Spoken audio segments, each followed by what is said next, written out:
Hey, welcome to Professor Brown's latest Ag News for January 3rd, 2016. Here's a quick takeaway. Everything's quiet and boring in the United States. Not much going on here. The big news has been the wet weather and the cattle markets, which have made some kind of historic moves. First, the boring stuff. Corn and beans continue to move sideways to lower. Ample supplies everywhere. Argentina just opened up its markets to a huge supply of crops that will be coming online. And oil is plentiful and cheap, which makes for cheap grain.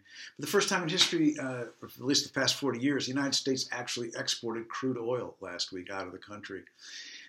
That's very significant because we're basically filled to overcapacity with our available crude oil storage, and we desperately need the storage for crude oil that these exports will open up. You know, when reading the news, I often find it more interesting to look for trends in the news as opposed to what's actually being said in the news. If you really want to understand which direction things are going, look for things that haven't been mentioned before or be mentioned for the first time. Case in point this week regarding crop prices, I read for the first time two separate crop price gurus actually mentioning the possibility of $2 per bushel corn. That's unusual. We haven't seen $2 corn in the United States in a decade. So it's significant when two different news sources are talking about the possibility.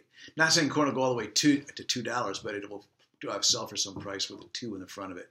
280, 290, 270, something like that. That's crazy stuff, and it's a real huge problem for the whole agricultural industry. Farmers can't make money at that low price. And for sure, when the farmers run out of money, the supply industries are going to feel it also. John Deere, Case, Syngenta, Monsanto, right down the line, they're all going to feel it. Going to take some huge hits. In the same vein, land prices continue to decrease. Iowa, which has the best farmland in the United States, saw a 4% decrease for the year 2015 on top of a slight decrease the year before. There are occasional reports of crazy prices for cropland, but in general, if you average everything out, farmland's going down. 4% decrease in 1 year, that's pretty significant. It's a big mess, especially for the poor guys trying to grow corn. He starts losing equity just at a time when he needs to build it up, and that bankers are showing no mercy. Reports are streaming in that from different places in the country that agricultural bankers are tightening up lending standards just in a time when the farmers need a little bit of lifeline. It's the same old story, same old song and dance in the USA. Now to the big news. What the heck is going on here?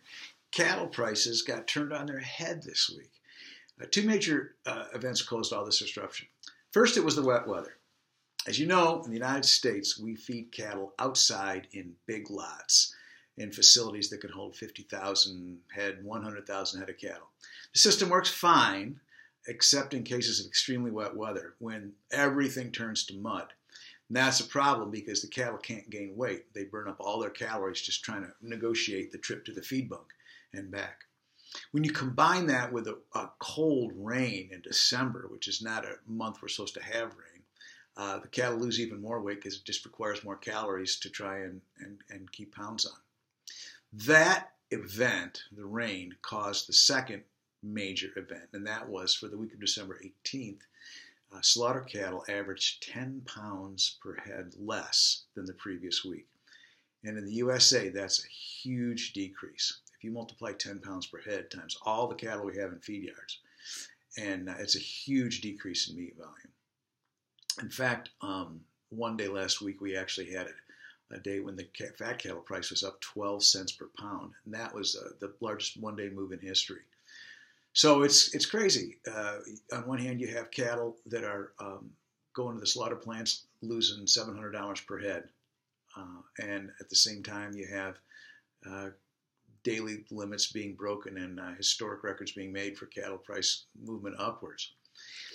Nothing's for sure yet, but it looks like the cattle market's bottomed out.